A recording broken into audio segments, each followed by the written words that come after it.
달빛처럼 포근한 옛 이야기, 월명야담입니다. 오늘도 건강과 웃음이 늘 함께 하시길 바랍니다. 구독과 좋아요로 함께 해주시면 더 많은 이야기를 들려드릴 수 있습니다. 자, 이제 달빛 같은 이야기 속으로 함께 걸어가 보겠습니다. 깊은 산속 오래된 빈집 하나가 외따로 서 있었습니다. 인적이 드문 이곳에 새 들어 사는 여인이 있었으니 바로 서유나였지요.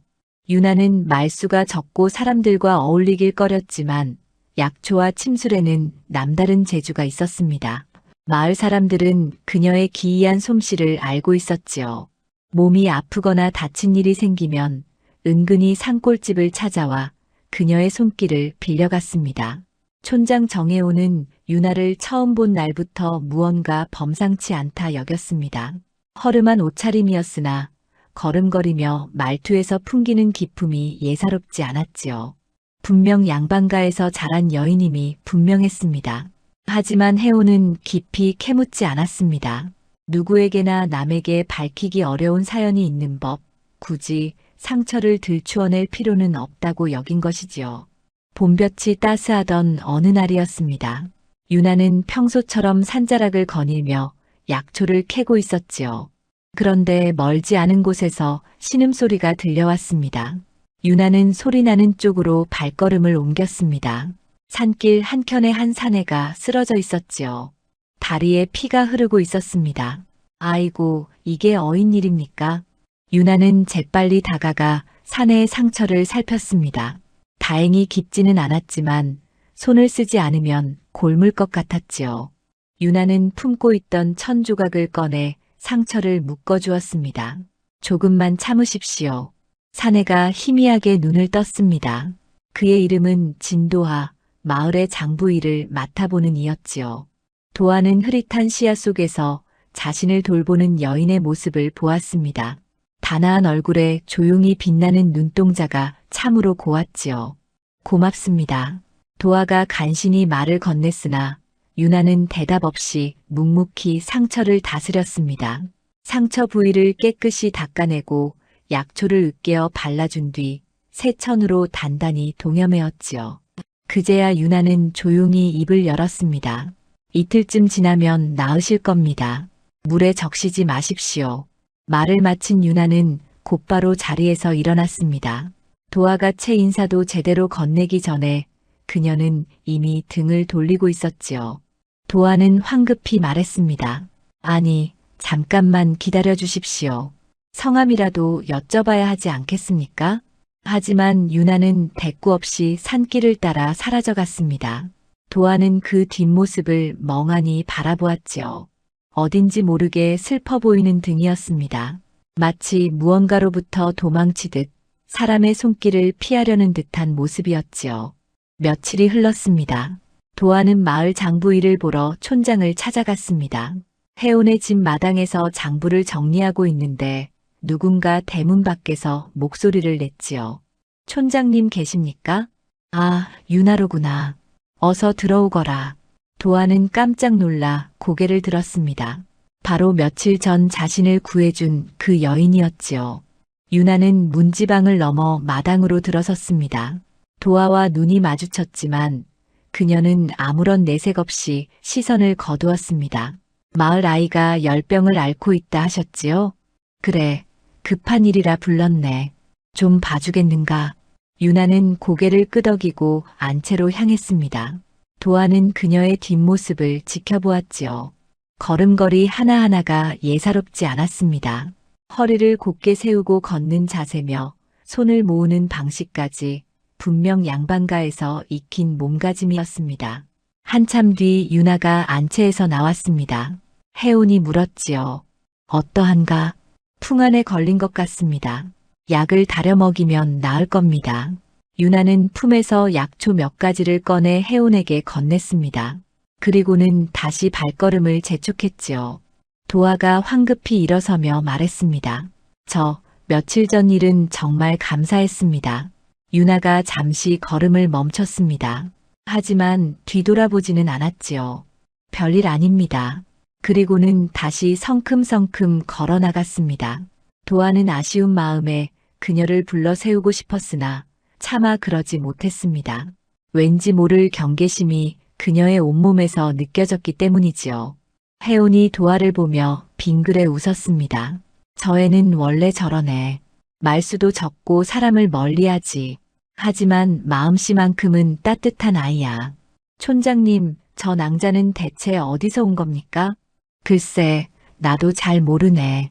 1년쯤 전에 갑자기 나타나서는 빈집에 새를 얻어 살고 있지. 깊이 물어보지 않았네. 누구에게나 말 못할 사연이 있는 법이니까. 도화는 고개를 끄덕였습니다. 하지만 마음 한구석에는 그녀에 대한 궁금증이 자꾸만 피어올랐지요. 그날 저녁 유나는 홀로 빈집에 앉아 있었습니다. 창밖으로 달빛이 스며들었지요. 유나는 창문을 바라보며 생각에 잠겼습니다. 이곳에 온 지 벌써 1년이 넘었습니다. 그동안 누구에게도 마음을 열지 않고 그저 하루하루를 견뎌내기만 했지요. 이대로 평생을 살 수 있을까? 유나는 작게 중얼거렸습니다. 하지만 그녀는 알고 있었습니다. 자신이 도망쳐 나온 과거는 언젠가 반드시 자신을 찾아올 것이라는 사실을 말이지요. 그 두려움 때문에 유나는 누구에게도 다가가지 못했습니다. 사람들과 가까워질수록 자신의 비밀이 드러날 위험이 커진다는 것을 잘 알고 있었기 때문입니다. 바람이 불어 나뭇가지가 흔들렸습니다. 유나는 문을 꼭 닫고 등잔불을 껐지요. 어둠 속에서 그녀는 조용히 눈을 감았습니다. 내일도 오늘처럼 아무 일 없이 지나가길, 아무도 자신의 정체를 알아채지 못하길 간절히 바라면서 말입니다. 하지만 유나는 몰랐습니다. 얼마 지나지 않아 그녀가 그토록 두려워하던 과거가 다시 찾아오리라는 것을, 그리고 그 과거로 인해 이곳의 평화로운 일상이 송두리째 흔들리게 되리라는 것을 말이지요. 며칠이 흘러 도화는 다시 촌장을 찾아갔습니다. 마을의 세금 장부를 정리해야 했기 때문이지요. 혜온의 집에 도착하니 마당에서 누군가와 이야기를 나누고 있었습니다. 그래, 수고했네. 약 덕분에 아이가 많이 나아졌다네. 다행입니다. 바로 유나였습니다. 도화는 가슴이 두근거렸지요. 며칠 전부터 자꾸만 그녀의 모습이 떠올랐던 터였습니다. 유나는 혜온에게서 약값을 받고 있었습니다. 하지만 그녀는 손사래를 쳤지요. 아닙니다, 촌장님. 그냥 두십시오. 그럴 수 없지. 자네도 먹고 살아야 하지 않는가. 혜온은 유나의 손에 몇 푼의 엽전을 쥐어주었습니다. 유나는 더 거절하지 못하고 조용히 받았지요. 그때 도화가 마당으로 들어섰습니다. 촌장님 왔습니다. 유나가 고개를 들었습니다. 도화와 눈이 마주쳤지요. 유나는 재빨리 시선을 피했습니다. 도화는 공손히 인사를 건넸습니다. 또 뵙게 되었습니다. 유나는 짧게 고개만 끄덕였습니다. 말없이 몸을 돌려 대문 쪽으로 향했지요. 도화는 그녀를 그냥 보낼 수 없었습니다. 그 상처는 다 나았습니다. 정말 고맙습니다. 유나가 잠시 걸음을 멈췄습니다. 하지만 여전히 뒤를 돌아보지 않았지요. 잘 됐습니다. 그리고는 대문을 나섰습니다. 도화는 그 뒷모습을 아쉬운 눈으로 바라보았습니다. 혜온이 피식 웃으며 말했지요.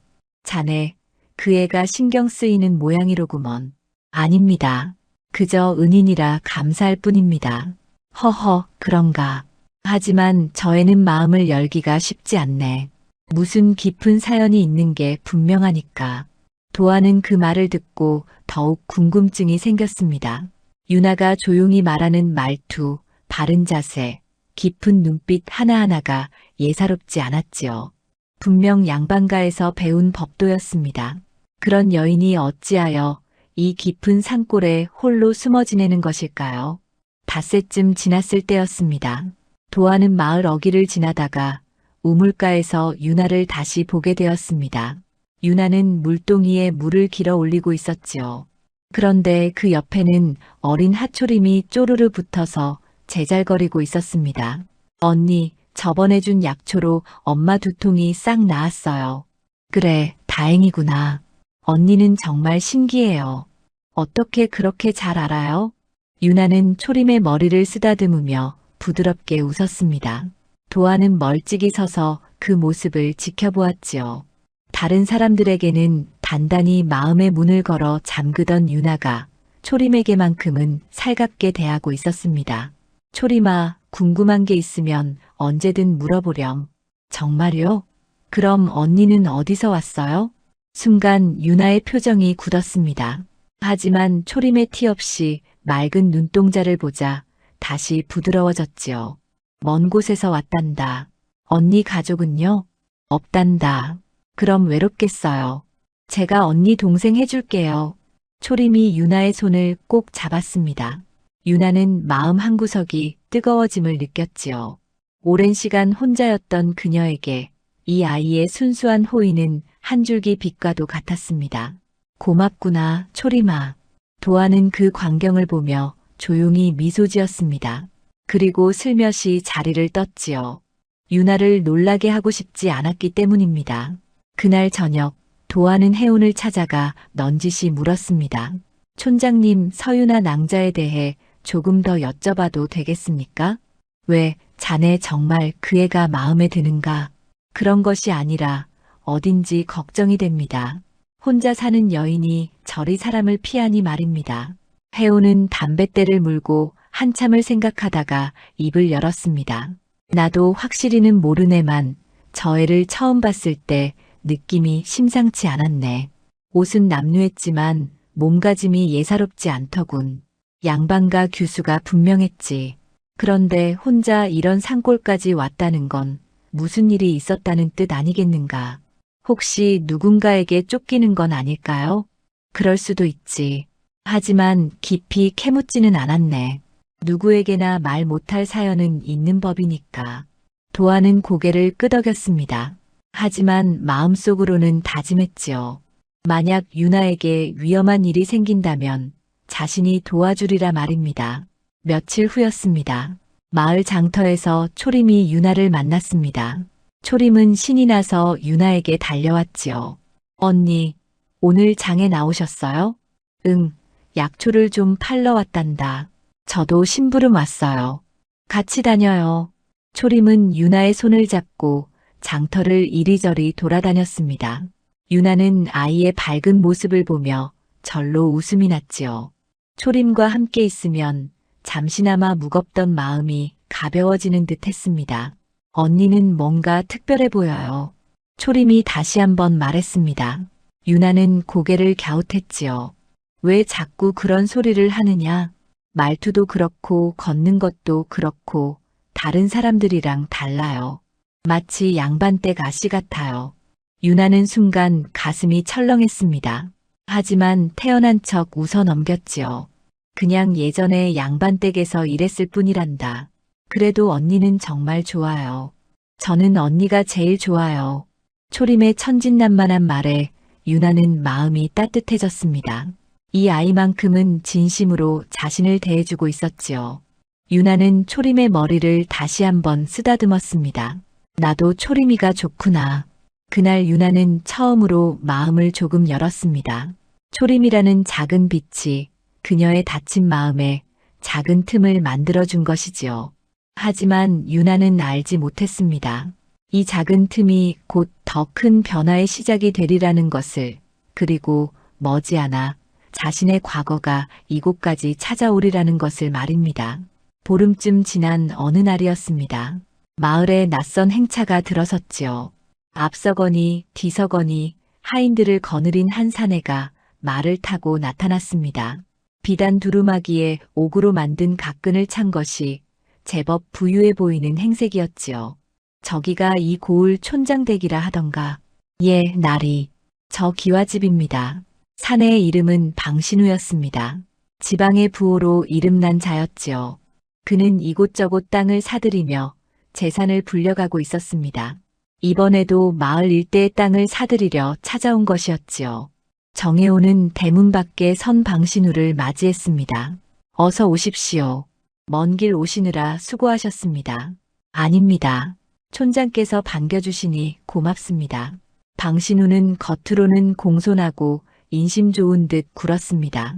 하지만 그의 눈빛 깊은 곳에는 탐욕이 서려 있었지요. 해오는 그를 안채로 안내했습니다. 두 사람은 땅 매매에 관한 이야기를 나누었습니다. 이 마을 일대 논밭을 매입하고 싶습니다. 넉넉히 값을 치르겠습니다. 글쎄요, 마을 사람들이 대대로 일구어온 땅이라 쉽지 않을 것 같습니다. 하하, 걱정 마십시오. 제가 워낙 후하게 주니 모두들 좋아할 겁니다. 이야기를 마친 방신우는 해온의 집을 나섰습니다. 마을을 둘러보며 어느 땅이 좋은지 살펴보려는 것이었지요. 하인 며칠 데리고 들판을 거닐던 그때였습니다. 저 멀리 약초를 캐는 여인의 모습이 보였습니다. 유나였지요. 그녀는 산자락 아래 밭둑에 앉아 조용히 약초를 다듬고 있었습니다. 방신우는 무심코 그쪽을 바라보았습니다. 순간 그의 발걸음이 멈췄습니다. 저 여인이. 방신우의 얼굴이 굳어졌습니다. 믿기지 않는다는 표정이었지요. 그는 눈을 크게 뜨고 유나를 빤히 쳐다보았습니다. 유나도 무언가 시선을 느꼈는지 고개를 들었습니다. 두 사람의 눈이 마주쳤습니다. 유나의 얼굴에서 핏기가 사라졌습니다. 온몸이 얼어붙는 듯 했지요. 손에 들고 있던 약초가 바닥에 떨어졌습니다. 방신우는 입가에 기묘한 미소를 띄었습니다. 여기까지 숨어 있었군. 방신우가 중얼거렸습니다. 그 목소리가 유나의 귀에까지 들렸는지 그녀는 황급히 자리에서 일어났습니다. 약초를 주워 담을 겨를도 없이 달아나듯 산길로 향했지요. 방신우는 그 뒷모습을 지켜보며 비릿하게 웃었습니다. 서대감댁딸이 이런 곳에 있을 줄이야. 참으로 기가 막히는군. 곁에 있던 하인이 물었습니다. 나리 아시는 분입니까? 닥치고 있거라. 내가 알 바 아니다. 방신우는 하인을 쏘아보았습니다. 하인은 고개를 숙였지요. 방신우는 다시 유나가 사라진 방향을 바라보았습니다. 그의 눈빛에는 음험한 기운이 서려 있었습니다. 유나는 숨이 찰 때까지 달렸습니다. 빈집에 도착해서야 겨우 걸음을 멈췄지요. 가슴이 터질 듯 뛰었습니다. 두 다리가 후들거렸습니다. 아니, 아닐 거야. 설마 그 사람이 여기까지. 유나는 떨리는 손으로 문을 걸어 잠갔습니다. 창문도 모두 닫았지요. 어둠 속에 홀로 앉아 숨을 고르려 했지만 가슴 속 두려움은 가라앉지 않았습니다. 방신우였습니다. 유나 가문의 몰락에 깊이 관여했던 바로 그 사람이었지요. 아버지가 억울한 누명을 쓰고 목숨을 잃었을 때 그 뒤에는 방신우가 있었습니다. 위조된 문서로 집안을 무너뜨리고 재산을 빼앗아간 자였습니다. 유나는 그 사실을 알고 있었습니다. 하지만 증거가 없었지요. 한낱 몰락한 집안의 여식이 무엇을 할 수 있었겠습니까? 그저 목숨을 부지하기 위해 도망쳐 나온 것이 고작이었습니다. 어찌하면 좋단 말인가. 유나는 떨리는 목소리로 중얼거렸습니다. 1년 넘게 숨어 지내며 쌓아온 평화가 한순간에 무너지는 듯 했지요. 방신우가 이곳에 나타났다는 것은 그녀의 비밀이 곧 드러나리라는 뜻이었습니다. 그날 밤 유나는 잠을 이루지 못했습니다. 창밖의 작은 소리에도 화들짝 놀랐지요. 바람에 나뭇가지가 흔들리는 소리가 마치 누군가 다가오는 발소리처럼 들렸습니다. 이튿날 아침 방신우는 다시 해온을 찾아갔습니다. 촌장, 어제 들판에서 본 여인 말입니다. 어느 여인 말씀입니까? 약초를 캐던 여인이요. 혹시 아십니까? 해온은 잠시 생각하다가 대답했습니다. 아, 서유나 낭자를 말씀하시는 겁니까? 그렇죠. 저 여인이 누구요? 1년쯤 전에 이곳에 온 여인입니다. 약초에 능해서 마을 사람들이 종종 찾지요. 방신우는 고개를 끄덕였습니다. 하지만 그의 눈빛은 예사롭지 않았지요. 그 여인 혼자 삽니까? 그렇습니다. 빈집에 새 들어 살고 있지요. 그렇군요. 방신우는 더 이상 묻지 않았습니다. 하지만 해오는 무언가 석연치 않은 기분이 들었지요. 방신우가 유나에게 유난히 관심을 보이는 것이 신경 쓰였습니다.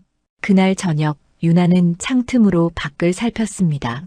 어둠 속에서 누군가 자신의 집 주변을 어슬렁거리는 것 같았지요. 방신우가 보낸 자들임이 분명했습니다. 유나는 이제 더 이상 숨을 수 없다는 것을 깨달았습니다. 오랜 세월 도망쳐왔지만 과거는 결국 자신을 찾아왔습니다. 이제 어찌해야 할까요? 이곳을 또다시 떠나야 할까요? 하지만 유나는 알고 있었습니다. 아무리 도망쳐도 소용없다는 것을 말이지요. 방신우 같은 자는 끝까지 쫓아올 것이었습니다. 이제는 맞서야 할 때인지도 모른다는 생각이 들었습니다. 며칠이 흘렀습니다.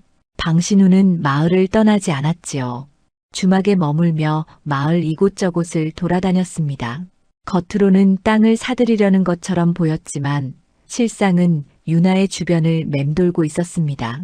그는 마을 사람들에게 인심을 쓰기 시작했습니다.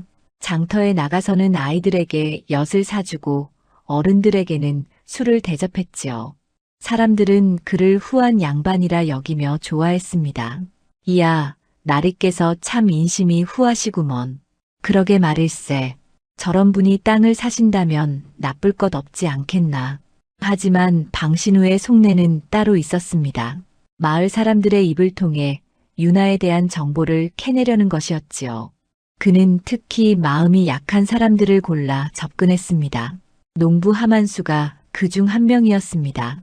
만수는 성품이 온순하고 술을 좋아하는 사람이었지요. 방신우는 만수를 주막으로 불러들였습니다. 하 영감, 어서 오시게. 오늘 내가 한턱 내겠네. 아이고 고맙습니다. 나리. 만수는 공짜 술이라는 말에 기뻐하며 자리에 앉았습니다. 방신우는 친절하게 술을 따라주며 이야기를 건넸지요. 이 마을 참 평화롭고 좋구먼. 사람들도 다들 착하고. 예, 나리. 저희 마을은 원래 그렇습니다. 그런데 말일세, 약초 캐는 여인이 있다던데 말이야. 만수는 술잔을 들다 말고 방신우를 쳐다보았습니다. 방신우는 태연한 척 웃으며 말을 이었습니다. 그 여인 혼자 사는 것 같던데 어디서 온 건가? 글쎄요, 저도 잘 모릅니다. 1년쯤 전에 갑자기 나타났지요. 혹시 그 전에는 어디 살았는지 아는가? 만수는 고개를 저었습니다. 방신우는 품에서 은자 몇 냥을 꺼내 탁자 위에 놓았지요. 별것 아닌 물음일세. 그저 궁금해서 묻는 것뿐이네. 자네가 아는 것 좀 이야기해주게. 만수는 은자를 보며 잠시 망설였습니다. 하지만 유나에 대해 아는 것이 별로 없었지요. 정말 모릅니다. 그냥 조용히 혼자 사는 처녀일 뿐입니다. 방신우의 눈빛이 차갑게 변했습니다. 하지만 곧 다시 웃음을 지으며 말했지요. 그렇다면 앞으로 그 여인을 잘 살펴보게. 어디 가는지, 누구를 만나는지 말일세. 그러면 자네에게 좋은 일이 있을 걸세. 만수는 무언가 꺼림칙했지만 술과 돈에 취해 고개를 끄덕였습니다. 방신우는 만족스러운 표정을 지었지요. 며칠 후 만수는 양심의 가책을 느꼈습니다. 방신우가 자신을 이용해 유나를 감시하려 한다는 것을 깨달은 것이지요. 그는 무거운 마음으로 진도하를 찾아갔습니다. 도하, 잠깐 이야기 좀 할 수 있겠는가? 무슨 일입니까, 어르신? 도하는 만수의 심각한 표정을 보며 자리를 내주었습니다.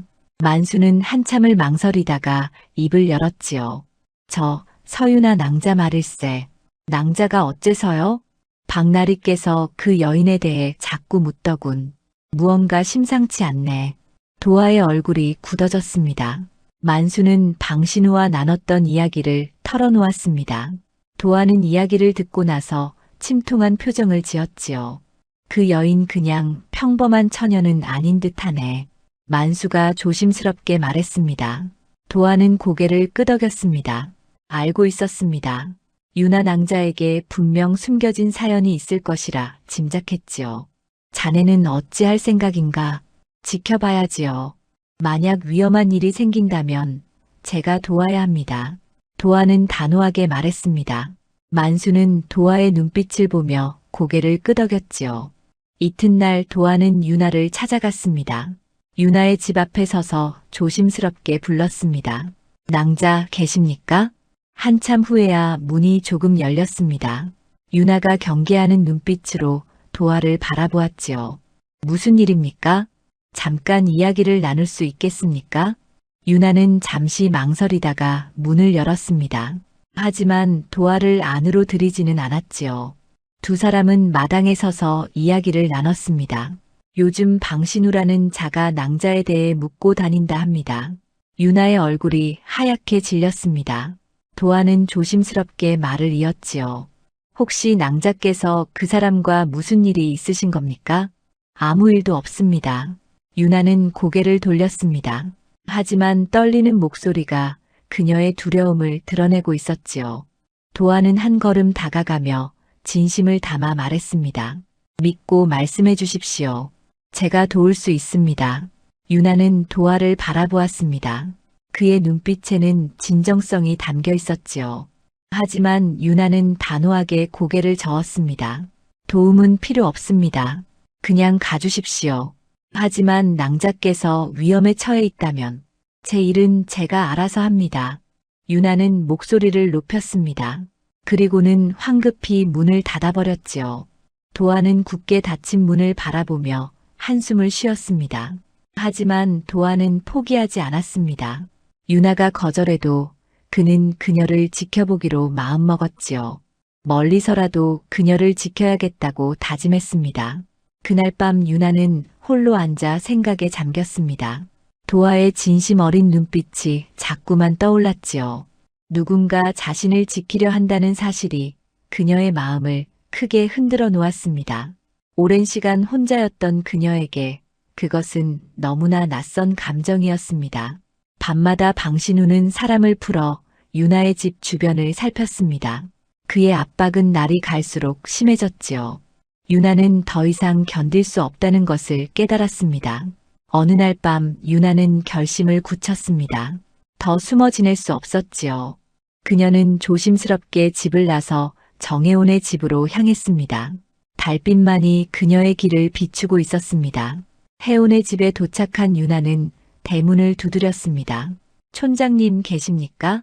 한참 후 혜원이 문을 열었습니다. 깊은 밤에 찾아온 유나를 보며 놀란 표정을 지었지요. 낭자, 이 밤중에 무슨 일인가? 촌장님께 드릴 말씀이 있습니다. 그리고 진도와 도령도 함께 불러주십시오. 혜원은 유나의 심각한 표정을 보고 고개를 끄덕였습니다. 곧 사람을 보내 도화를 불렀지요. 도화는 급히 달려왔습니다. 무슨 일입니까? 세 사람은 혜원의 사랑방에 둘러앉았습니다. 유나는 한참을 망설이다가 입을 열었지요. 제 본명은 서미연입니다. 도화와 혜원은 숨을 죽이고 유나의 이야기를 들었습니다. 유나는 떨리는 목소리로 과거를 풀어놓기 시작했습니다. 저는 몰락한 양반가의 딸입니다. 아버지는 억울한 누명을 쓰고 돌아가셨지요. 누명이라니 그게 무슨... 혜원이 물었습니다. 유나는 눈물을 참으며 말을 이었습니다. 방신우와 신우현이라는 자들이 위조 문서로 아버지를 모함했습니다. 아버지는 관직을 잃고 옥에 갇히셨다가 그곳에서 돌아가셨지요. 도화의 주먹이 불끈 쥐어졌습니다. 유나는 계속해서 이야기했습니다. 그들은 아버지가 죽은 뒤 저희 집안의 재산을 모두 빼앗아갔습니다.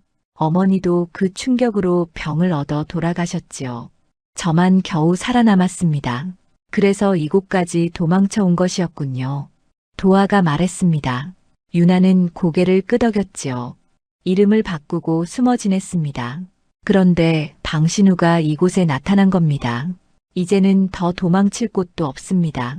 유나의 눈에서 눈물이 흘러내렸습니다. 오랜 시간 혼자 짊어지고 있던 슬픔과 두려움이 한꺼번에 쏟아져 나왔지요. 도화가 벌떡 일어섰습니다.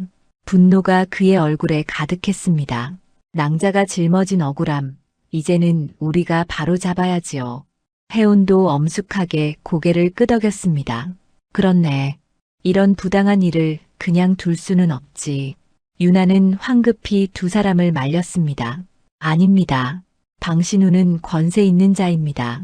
함부로 대들었다가는 여러분만 다칠 것입니다. 그렇다고 낭자를 이대로 내버려 둘 수는 없지 않습니까? 도화가 단호하게 말했습니다. 혜원도 거들었지요. 우리를 믿으시게. 악한 자는 반드시 벌을 받아야 하네. 유나는 두 사람의 진심을 느꼈습니다. 오랜만에 누군가가 자신의 편이 되어준다는 사실에 가슴이 뭉클했지요. 정말 괜찮으시겠습니까? 물론입니다. 이제 혼자가 아닙니다. 도아가 유나를 안심시키듯 말했습니다. 유나는 그제야 조금 마음을 놓았습니다. 고맙습니다. 정말 고맙습니다. 이튿날부터 도아와 혜호는 은밀히 움직이기 시작했습니다. 방신우의 행적을 조사하고 그가 저지른 죄의 증거를 찾아 나섰지요. 며칠이 지났습니다. 하만수는 양심의 가책을 이기지 못하고 다시 도아를 찾아왔습니다. 도령, 박나리의 수하들이 움직이고 있네. 무슨 말씀입니까? 저희 마을 이곳저곳을 살피고 다니더군. 유나 낭자를 감시하는 게 분명하네. 도아는 고개를 끄덕였습니다. 만수는 죄스러운 표정으로 말했지요. 나도 돕겠네. 박나리의 움직임을 자네에게 알려주겠네. 고맙습니다, 어르신. 만수의 협조로 도아는 방신우의 계획을 미리 알 수 있었습니다. 방신우가 유나를 직접 만나려 한다는 정보를 입수했지요. 한편 초림은 요즘 유나가 이상하다는 것을 눈치챘습니다. 평소보다 더 불안해 보였고 웃음도 사라졌지요. 어느 날 초림은 유나를 찾아가 물었습니다. 언니, 요즘 왜 그래요? 무슨 일 있어요? 유나는 초림을 보며 애써 웃으려 했습니다. 하지만 눈물이 앞을 가렸지요. 초림아, 언니, 울지 마세요. 제가 뭐 도와드릴 게 없어요? 초림이 유나의 손을 꼭 잡았습니다. 유나는 초림을 끌어안았지요. 초림아, 언니가 혼자 아파하지 않을게. 걱정하지 마. 언니는 혼자가 아니에요. 제가 있잖아요. 초림의 순수한 위로에 유나는 눈물을 흘렸습니다. 이 작은 아이가 그녀에게는 큰 힘이 되어주고 있었지요. 그날 밤 방신우는 주막에서 신우현과 만났습니다. 두 사람은 은밀히 이야기를 나누었지요. 서대감댁 딸을 찾았다니 참으로 기가 막히는군. 신우현이 비릿하게 웃었습니다. 방신우도 웃음을 지었습니다. 이제 저 계집을 어찌할 것인가. 조용히 처리해야지. 혹여 옛일이 드러나면 곤란하니까. 두 사람의 음흉한 대화가 어둠 속에서 오갔습니다. 하지만 그들은 몰랐지요. 만수가 주막 밖에서 그들의 대화를 엿듣고 있다는 것을 말입니다. 만수는 급히 도아에게 달려가 이 사실을 알렸습니다. 도아는 곧바로 혜온과 유나를 불렀지요. 위험합니다. 방신우가 낭자를 해치려 합니다. 세 사람은 서둘러 대책을 세워야 했습니다. 이제는 더 이상 기다릴 수 없었지요. 마을의 공기가 서서히 무겁게 가라앉기 시작했습니다. 며칠 동안 도아와 혜호는 은밀히 방신우의 죄를 조사했습니다. 혜호는 인근 고을의 옛 동료들에게 편지를 보내 방신우에 대한 정보를 수집했지요. 도아는 마을 사람들로부터 방신우와 신우현의 행적을 캐냈습니다. 하만수는 양심의 가책을 느끼며 적극적으로 협조했습니다. 방신우의 수하들이 움직이는 것을 일일이 도아에게 알렸지요. 도령, 오늘 저녁에 방신우의 졸개들이 낭자의 집 근처를 배회하더군. 알겠습니다. 제가 지켜보겠습니다.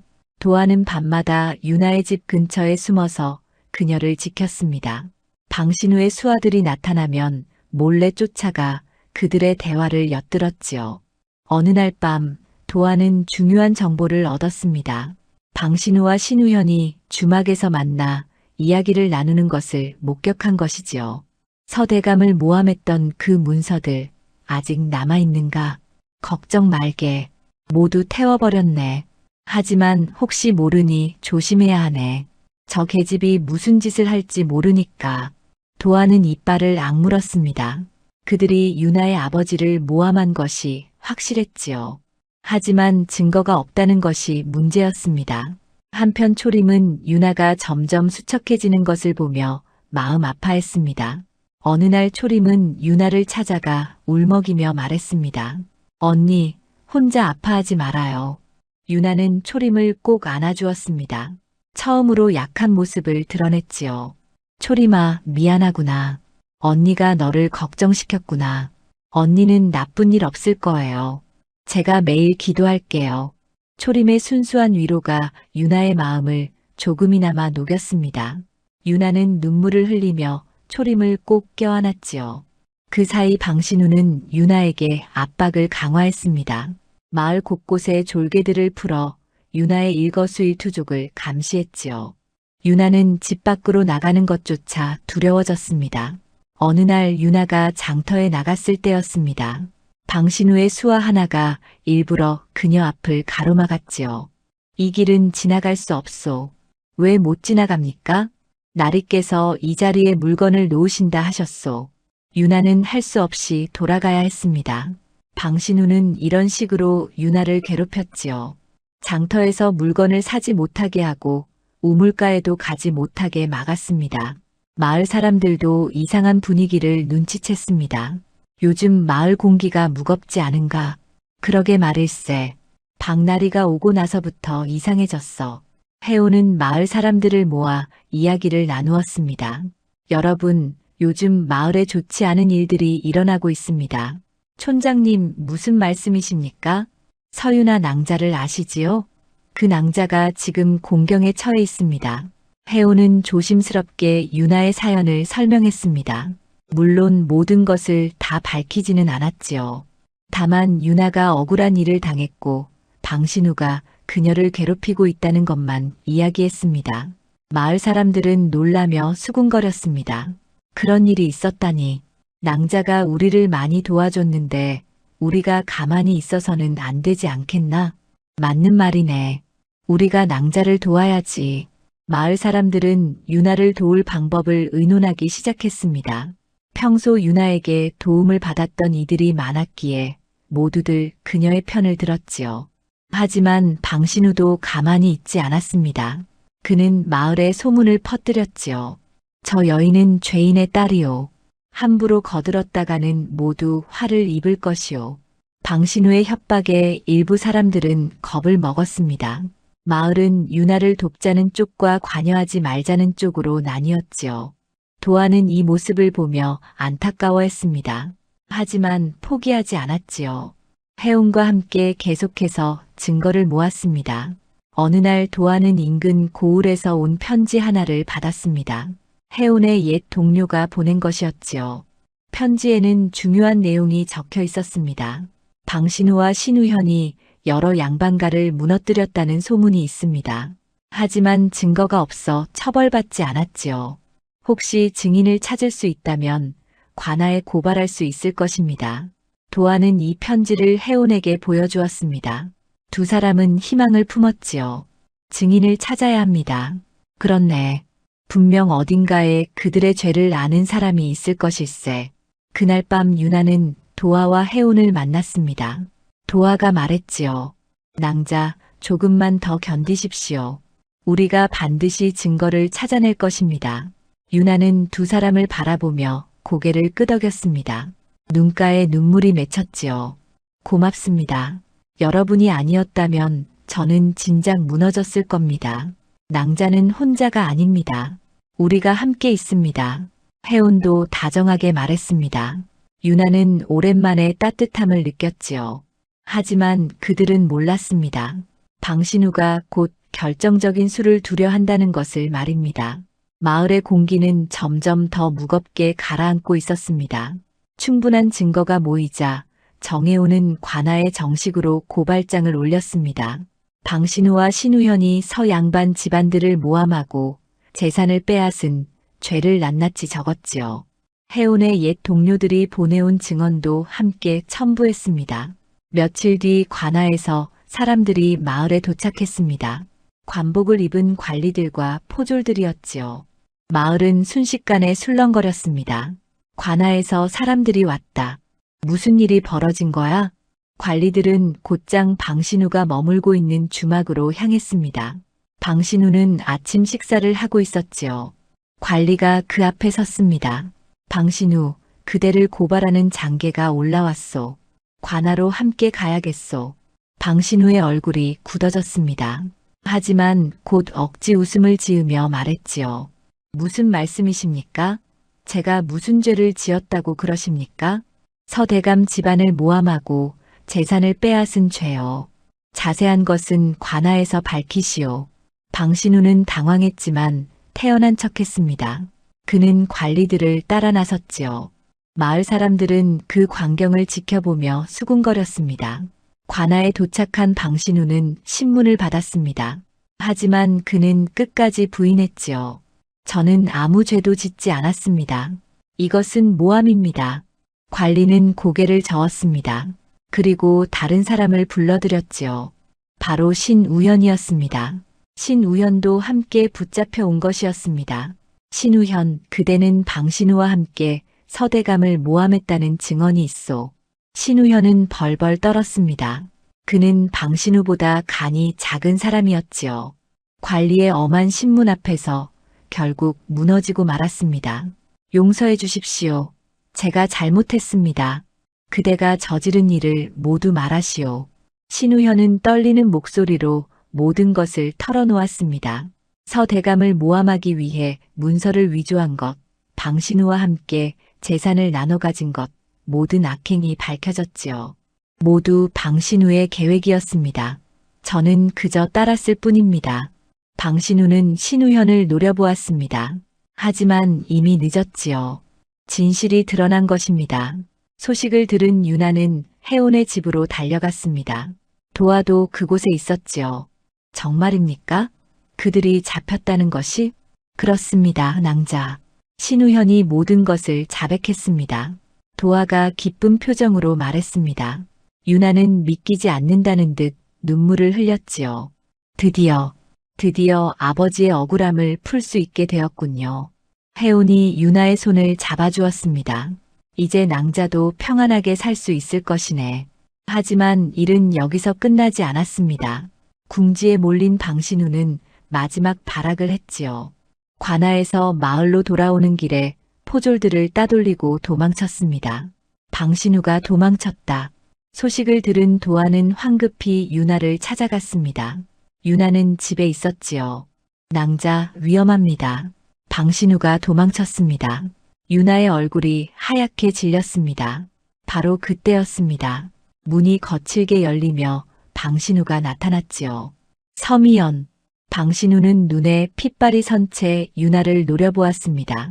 손에는 칼이 들려 있었지요. 내 때문에 내가 이 꼴이 되었다. 방신우가 칼을 들고 유나에게 달려들었습니다. 도화가 재빨리 유나 앞을 막아섰지요. 물러서시오. 도화와 방신우가 대치했습니다. 방신우는 미친 듯이 칼을 휘둘렀지요. 도화는 맨몸으로 그를 막았습니다. 바로 그때 유나가 앞으로 나섰습니다. 그만하십시오. 유나의 목소리가 방신우의 움직임을 멈추게 했습니다. 유나는 떨리는 목소리로 말했지요. 당신 때문에 제 가문이 죽어나갔습니다. 아버지께서 억울하게 돌아가셨고 어머니도 그 슬픔을 이기지 못하셨습니다. 그게 다 내 아비가 잘못해서 그런 거다. 아닙니다. 아버지는 아무 죄도 없으셨습니다. 당신이 모함한 것입니다. 유나의 눈에서 눈물이 흘러내렸습니다. 하지만 목소리는 단호했지요. 이제는 그만두십시오. 더 이상 죄를 짓지 마십시오. 바로 그 순간 광군이 들이닥쳤습니다. 도망친 방신우를 쫓아온 것이지요. 방신우, 순순히 잡혀라. 포졸들이 방신우를 둘러쌌습니다. 방신우는 사방을 둘러보았지요. 더 이상 도망갈 곳이 없었습니다. 이럴 수가. 방신우는 결국 칼을 떨어뜨렸습니다. 포졸들이 그를 결박했지요. 방신우는 끌려가면서도 유나를 노려보았습니다. 이것으로 끝난 줄 아느냐. 하지만 그의 위협은 더 이상 힘을 쓸 수 없었습니다. 포졸들에게 끌려가는 방신우의 얼굴에는 분노와 두려움이 뒤섞여 있었지요. 유나는 그 모습을 지켜보며 무릎이 꺾였습니다. 도화가 재빨리 그녀를 붙잡아 주었지요. 이제 끝났습니다, 낭자. 모든 것이 끝났습니다. 유나는 도화의 품에서 눈물을 쏟아냈습니다. 오랜 세월 짊어지고 있던 무게가 마침내 내려놓아진 것이었습니다. 관아는 방신우와 신우현이 저지른 죄목을 낱낱이 밝혀냈습니다. 위조 문서를 만들어 서대감을 모함한 죄, 재산을 빼앗은 횡령죄, 그리고 여러 양반가를 무너뜨린 죄까지 드러났지요. 증거는 충분했습니다. 관아에서는 엄중한 판결을 내렸습니다. 신우현은 섬으로 유배를 보냈고 방신우에게는 사형이 선고되었지요. 방신우는 끝까지 발악했지만 소용없었습니다. 이럴 수가, 내가 이렇게 끝날 수는 없다. 하지만 법은 엄정했습니다. 며칠 후 방신우는 형장의 이슬로 사라졌지요. 그가 저지른 악행의 대가를 치른 것이었습니다. 소식이 마을에 전해지자 사람들은 안도의 한숨을 내쉬었습니다. 악인은 결국 벌을 받는구먼. 그러게 말일세. 하늘이 보고 계셨던 거야. 마을 사람들은 그제야 유나에게 다가왔습니다. 평소 도움을 받았던 일들을 떠올리며 미안한 마음을 전했지요. 낭자, 그동안 몰라뵈어 죄송합니다. 평소 약초며 침술로 도움받은 게 얼마나 많았는지 모릅니다. 한 안악이 유나의 손을 잡으며 말했습니다. 유나는 고개를 저었지요. 아닙니다. 저야말로 여러분께 신세를 많이 졌습니다. 하 만수도 유나를 찾아와 사과했습니다. 낭자, 제가 방신우에게 회유당해 낭자를 의심했습니다. 용서해 주십시오. 어르신께서는 오히려 저를 도와주셨습니다. 고맙습니다. 유나의 너그러운 말에 만수는 눈시울이 붉어졌습니다. 초림은 유나를 보자마자 달려와 껴안았습니다. 언니, 이제 괜찮아진 거지요? 그래, 초림아. 이제 괜찮단다. 유나는 초림을 꼭 안아주었습니다. 이 아이의 순수한 마음이 가장 큰 위로가 되었지요. 정혜호는 유나를 찾아와 말했습니다. 낭자, 이제 본래 이름을 되찾으시는 게 어떻겠습니까? 유나는 잠시 생각했습니다. 그리고 고개를 끄덕였지요. 그렇게 하겠습니다. 이제 더는 숨지 않겠습니다. 서미연이라는 이름 참으로 아름답습니다. 혜온이 미소 지으며 말했습니다. 유나는 오랜만에 환하게 웃었지요.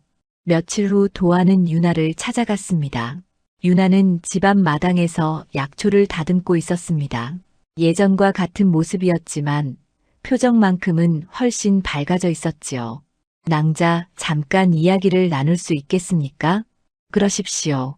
두 사람은 마당에 마주 앉았습니다. 도아는 한참을 망설이다가 입을 열었지요.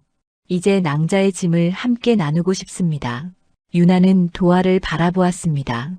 도아의 얼굴이 붉어졌지요. 낭자께서 괜찮으시다면 제가 곁에서 낭자를 지키고 싶습니다. 유나는 잠시 아무 말이 없었습니다. 하지만 그녀의 눈가에 미소가 번졌지요. 고맙습니다. 하지만 저는 아직 준비가 되지 않았습니다. 도아는 조금 아쉬웠지만 이해한다는 듯 고개를 끄덕였습니다. 알겠습니다. 기다리겠습니다.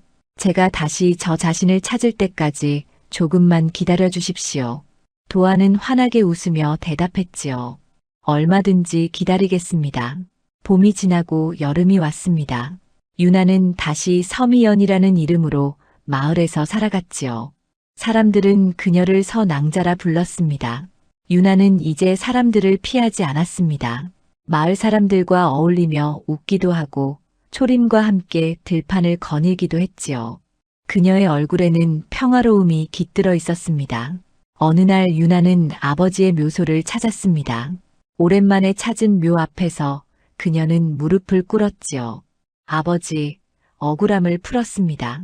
이제 편히 쉬십시오. 유나는 묘 앞에 절을 올렸습니다. 바람이 불어 그녀의 머리카락을 스쳤지요.